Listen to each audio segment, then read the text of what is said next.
atone for these sins for the rest of my life, it would still not be enough.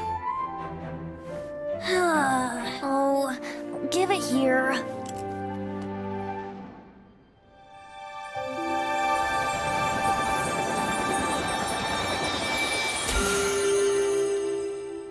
How could this holy Lyre, but how?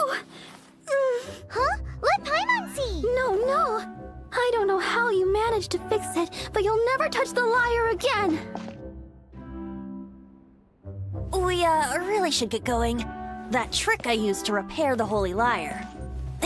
I mean, the magic I used isn't going to hold forever, you know. What?